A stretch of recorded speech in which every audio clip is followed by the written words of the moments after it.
શાંતિ 3/8/2026 આજના મીઠા બાબાના મધુર મહાવાક્ય.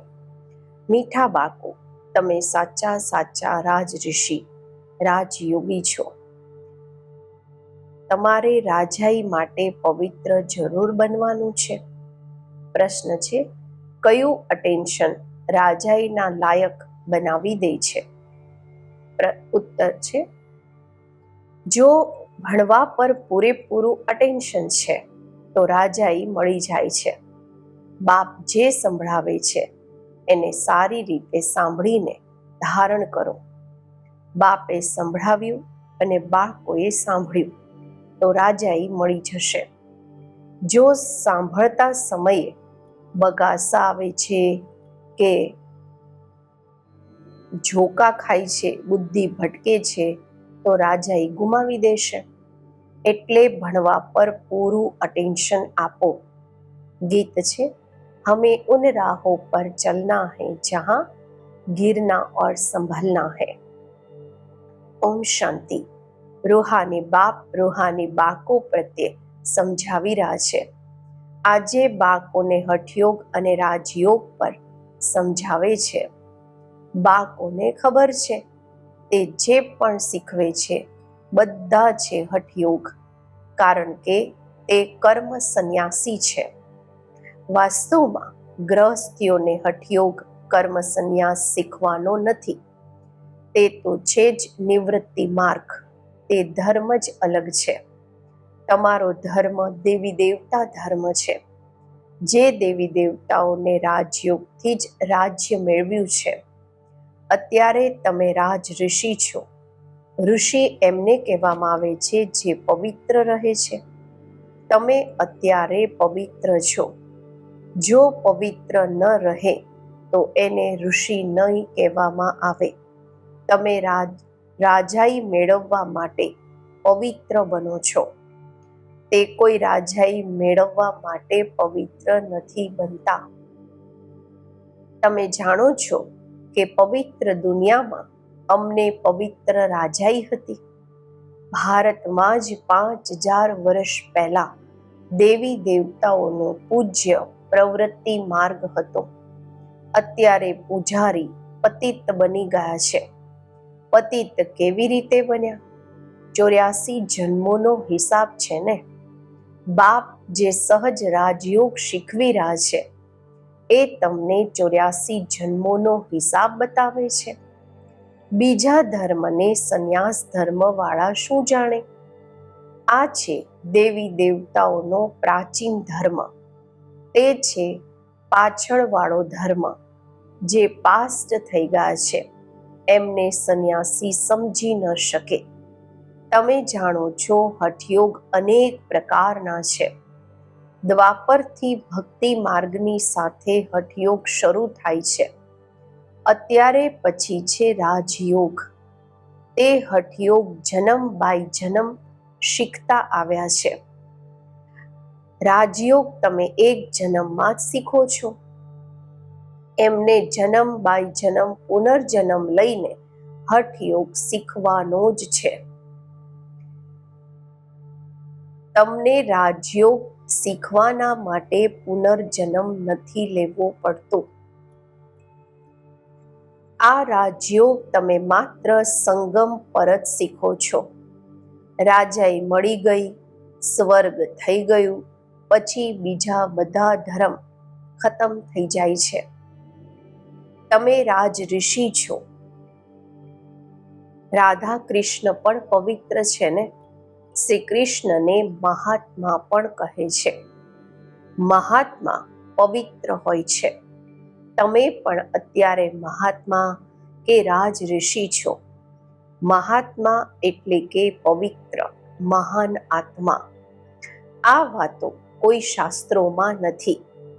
શાસ્ત્ર તો પછીથી બને છે.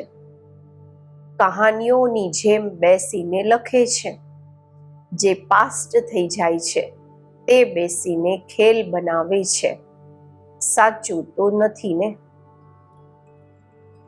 અત્યારે બાપ બાળકોને પ્રેક્ટિકલમાં ભણાવે છે.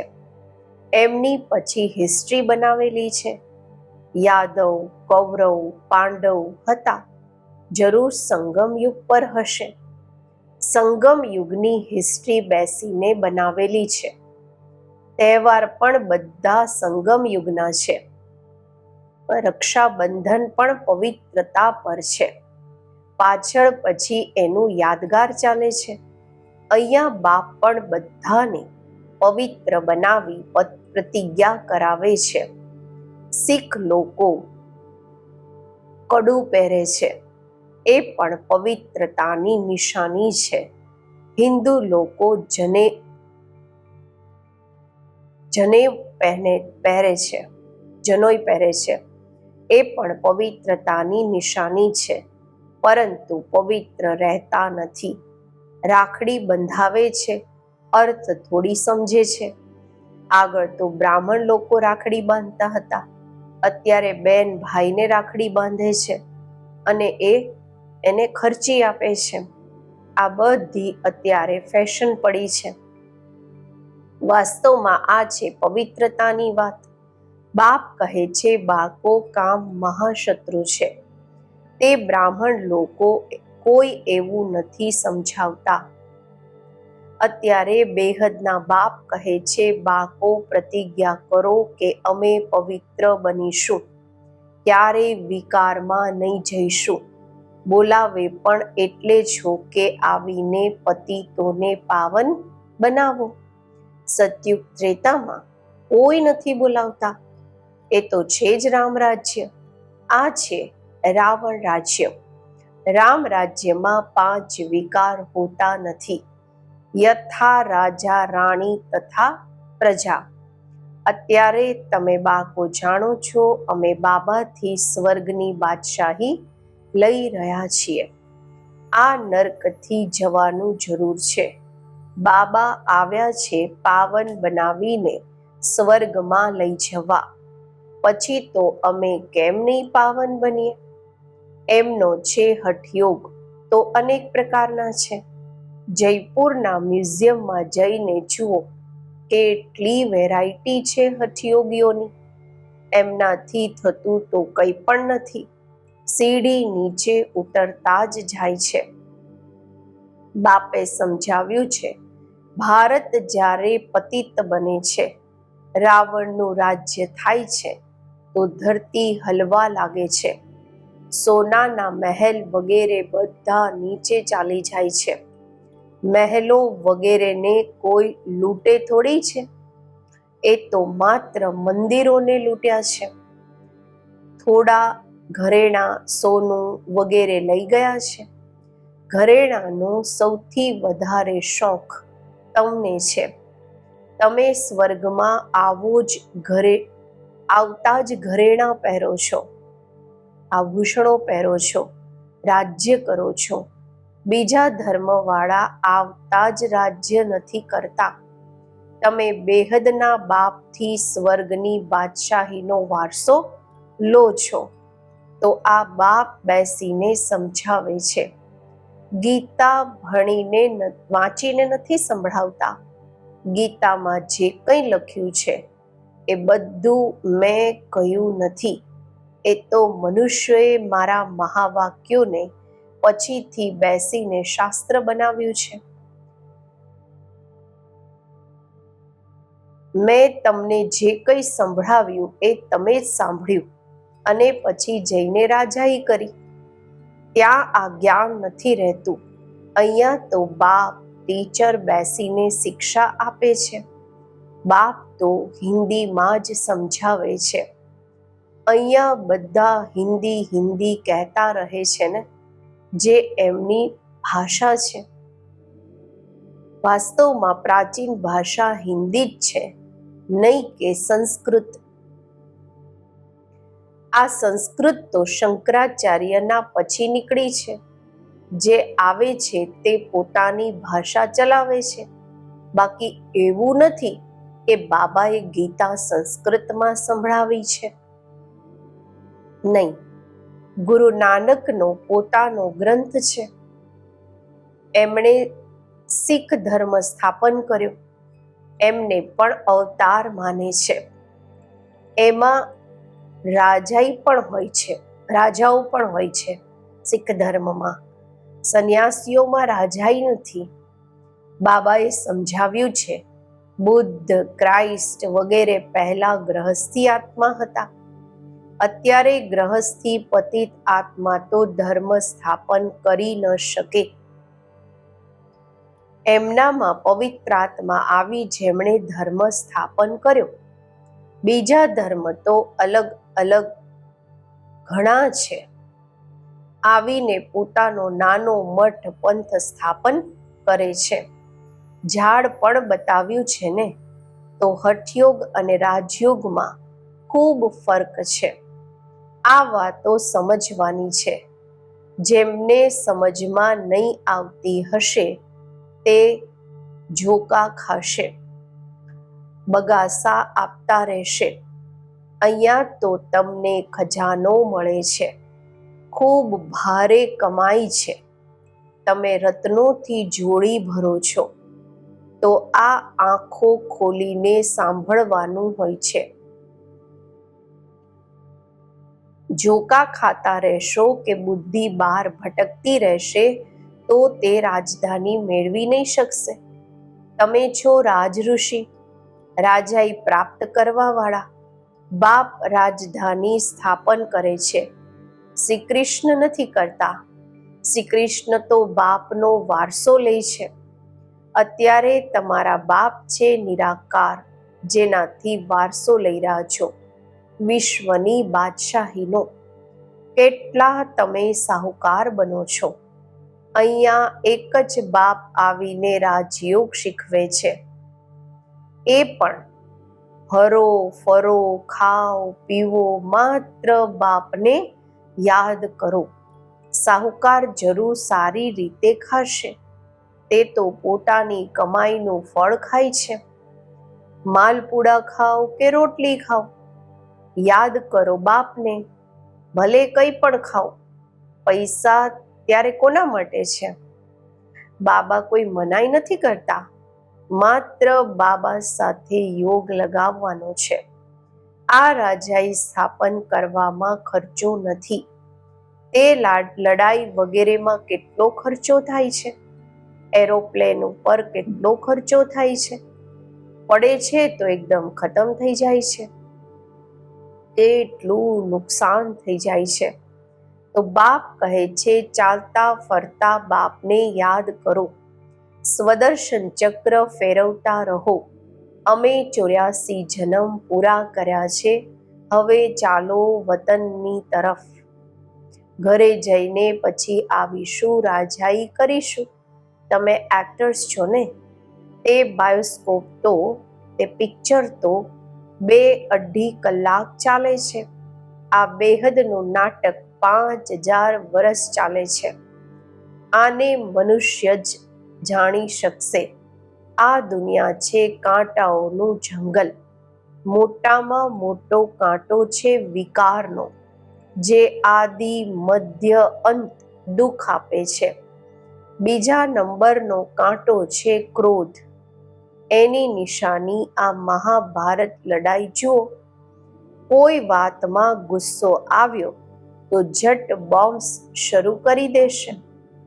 અત્યારે તો એવા બોમ્બ્સ બનાવ્યા છે જે વાત નહીં પૂછો. સતયુગમાં કોઈ લડાઈ વગેરે હોતી નથી. સંગમ પર જ આ મહાભારત લડાઈ બતાવે છે. બીજા કોઈ શાસ્ત્રમાં લડાઈની વાત જ નથી. ત્યાં તો આખા વિશ્વના તમે માલિક રહો છો. લડાઈની વાત તો થઈ ન શકે.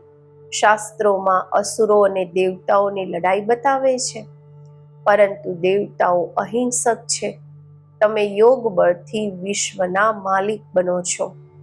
આ છે સાયલેન્સ બળ. આમાં કંઈ તમારે બોલવાનું નથી. યાદના બળથી તમે બાબાથી વિશ્વની બાદશાહી લો છો. ફરક જુઓ કેટલો છે. સાયન્સ બળથી વિનાશ થાય છે. એ જ સાયન્સથી પછી સતયુગમાં સુખ જોશે. સાયન્સથી ઇન્વેન્શન કરે છે, એ તો સુખના માટે કરે છે. આ પણ આવીને કંઈક જ્ઞાન લેશે. પ્રદર્શનીમાં તો બધા આવે છે, આગળ ચાલી બધા આવશે. તમારા આ સાયન્સ બળનો અવાજ નીકળશે. તમે પ્રશ્ન પૂછો છો, ગીતાના ભગવાન કોણ? એવા પ્રશ્ન કોઈ પૂછી ન શકે. જ્યાં આ પ્રશ્ન લખે છે તો એમની સાથે ચિત્ર પણ આપો. ગીતાના ભગવાન પરમપિતા પરમાત્મા કે શ્રી કૃષ્ણ, જે પૂરા 84 જન્મ લે છે? પતિતથી પાવન બનાવવા વાળા તો બાપ જ છે. શ્રી કૃષ્ણની આત્મા તો 84 જન્મ લઈ કાળી બની ગઈ છે. એમને બેસીને સમજાવે છે, તમે 84 જન્મ લીધા છે. તમે પોતાના જન્મોને નથી જાણતા. એક્ટર્સને ખબર તો હોવી જોઈએ ને કે અમે 84 જન્મ કેવી રીતે લઈએ છીએ. સંન્યાસીઓનો ધર્મ જ અલગ છે. ભારતવાસીઓને પોતાના ધર્મની ખબર ન હોવાના કારણે બીજા ધર્મોમાં જતા રહે છે. કોઈ ગુરુના આશીર્વાદથી કોઈને ધન મળી ગયું તો એની પાછળ ચોંટી પડશે. પછી દેવાળું કાઢ્યું તો કહેશે ખુદાની ભાવી, ઈશ્વરની ભાવી. બાળક મળ્યું, ખૂબ ખુશી થશે. અચ્છા 10-12 દિવસ પછી બાળક મરી ગયું તો કહેશે ઈશ્વરની ભાવી. આને જીવતો કરવો અમારા હાથમાં નથી. બાબાના ખૂબ એવા ઉદાહરણ જોયેલા છે. બ્રહ્મા બાબાના એવા ઘણા હોય છે. અહીંયા તો બાપ બેઠા છે. બાપ બાળકોને સમજાવે છે, મીઠા મીઠા બાળકો પાવન બનો. યાદ છે જ્યારે મહાભારત લડાઈ લાગી હતી તો દ્રૌપદીએ બોલાવ્યા હતા, બાબા અમને આ દુશાસન નિર્વસ્ત્ર કરે છે, અમને એનાથી બચાવો. 5000 વર્ષની વાત છે. આ અબળાઓ પર અત્યાચાર આ વિષ એટલે કે વિકાર પર જ થાય છે. ઘણી તો સ્ત્રીઓ પણ એવી હોય છે જે વિકાર વગર રહી નથી શકતી. આ ઝેર, આ વિષ વગર રહી નથી શકતી. એમનું નામ પણ રાખેલું છે સુપનખા, પૂતના. જે વિકારના માટે તંગ કરે છે એ છે કંસ, જરાસંધ, શિશુપાલ. આ બધા વિનાશને તો પામવાના જ છે. આ સમય છે આસુરી રાવણ રાજ્ય, પછી થશે ઈશ્વરીય રાજ્ય. આ આખા ચક્રને તો તમે જાણી ગયા છો કે કેવી રીતે 84 જન્મ લે છે. આ ભૂલે ત્યારે છે જ્યારે વિકારમાં જાય છે. વિકારમાં જવા વાળાનું મોઢું જ પીળું થઈ જાય છે. પોતે જ સમજે છે આ અમે શું કરી દીધું. બાપ કહે છે, બાળકો આ વિષય ગટરમાં નહીં જાઓ. આ તમને આદિ મધ્ય અંત દુઃખ આપવા વાળા છે. આમાં નહીં પડો.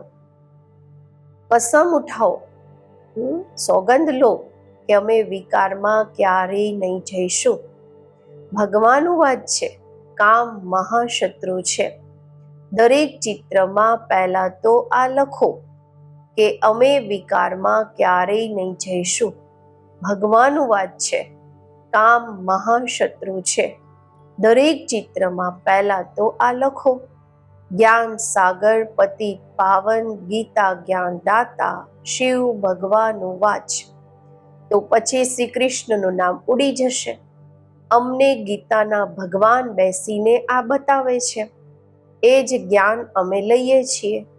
ભગવાન જ આવીને નવી દુનિયા સ્થાપન કરે છે અને જૂની દુનિયાનો વિનાશ થાય છે.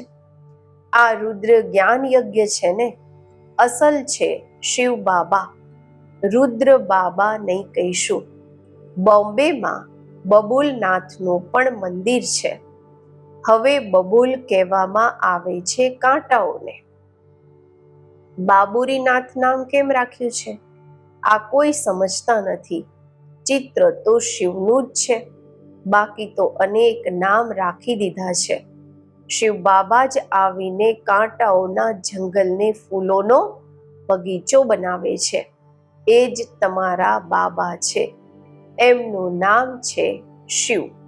શિવ પરમાત્માય નમઃ, બ્રાહ્મણ દેવી દેવતાય નમઃ. આ અક્ષર બિલકુલ ક્લિયર છે. હવે તે પરમ પિતા પરમાત્મા બેસી આ રથ દ્વારા સમજાવી રહ્યા છે. હુબહુ જેમ કે લૌકિક બાપ સમજાવે છે.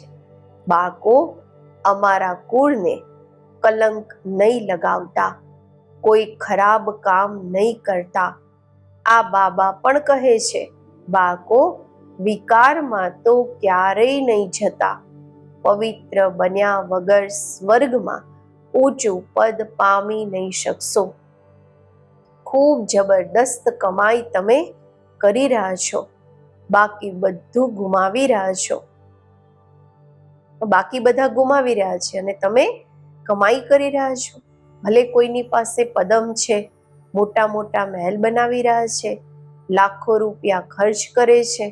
તમે સમજો છો આ બધો waste of time, waste of money છે. આ કઈ કામ નહીં આવશે, બધું ખતમ થઈ જશે. એ તો સમજે છે 10-12 હજાર વર્ષ ચાલશે. તમે બાળકો જાણો છો, મોત તો સામે ઊભું છે માથા પર. થોડા સમયની અંદર આ ધરતીકંપ વગેરે થઈને બધું ડામાડોળ થઈ જશે. ધરતીકંપ વગેરેમાં અગણિત મરી જાય છે. અત્યારે તો વિનાશ થવાનો જ છે. વિનાશનો સાક્ષાત્કાર અને સ્થાપનાના સાક્ષાત્કાર કર્યો છે. એ પછી આ આંખોથી જોશો. ભક્તિ માર્ગમાં કેટલું કંઈક કરે, પરંતુ કોઈ વૈકુંઠમાં તો જઈ ન શકે. જ્ઞાન વગર સદગતિ થઈ ન શકે. આ બધું ભક્તિ માર્ગના રમકડા છે. અચ્છા, મીઠા મીઠા સિકેલધા બાકો પ્રત્યે માત પિતા બાપ દાદાના યાદ પ્યાર અને ગુડ મોર્નિંગ. રૂહાની બાપના રૂહાની બાળકોને નમસ્તે. આપણે રૂહાની બાળકોના રૂહાની બાપને નમસ્તે. ધારણા માટે મુખ્ય સાર. પહેલું છે, કુળ કલંકિત કરવાવાળું કોઈ પણ ખરાબ કામ નથી કરવાનું. પવિત્ર બનવાની પોતે પોતાની સાથે પ્રતિજ્ઞા કરવાની છે. બીજું છે, હવે પોતાનો ટાઈમ, મની વેસ્ટ નથી કરવાના. ધનને પણ વેસ્ટ નથી કરવાનું. ફૂલોના બગીચામાં જવા માટે કાંટા કાઢી દેવાના છે.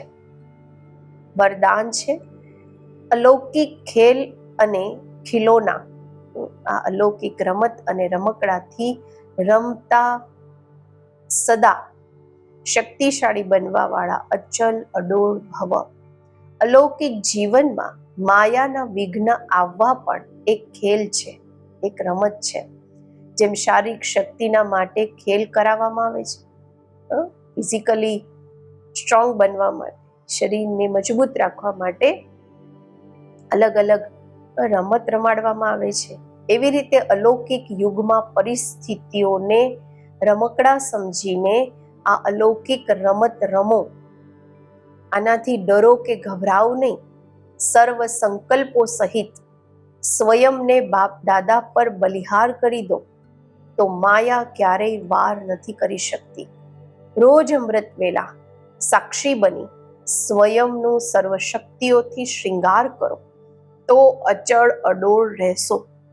સ્લોગન છે, કોઈ પણ સંસાર સમાચાર સંભળાવવા આ પણ સ્વયંમાં કચરો જમા કરવો છે. અવ્યક્ત ઇશારા અપવિત્રતાના બીજને પણ સમાપ્ત કરી સંપૂર્ણ સ્વચ્છ પવિત્ર બનો. બાપ દાદાનું મુખ્ય ફરમાન છે કે નિરંતર યાદમાં રહો અને મન વાણી કર્મથી પવિત્ર બનો. સંકલ્પમાં પણ અપવિત્રતા કે અશુદ્ધતા ન હોય. આને કહે છે સંપૂર્ણ પવિત્ર. સંકલ્પમાં પણ જો જૂના અશુદ્ધ સંસ્કાર ટચ કરે છે, વ્યર્થ સંકલ્પ ચાલે છે, કે સ્વપ્ન આવે છે તો પણ સંપૂર્ણ પવિત્ર નહીં કહેશે. એટલે પવિત્ર ભવ કે યોગી ભવનો પહેલા પાઠને સ્વરૂપમાં લાવો, ત્યારે જ બાપ સમાન અને બાપના સમીપ આવવાના અધિકારી બની શકો છો. ઓમ શાંતિ.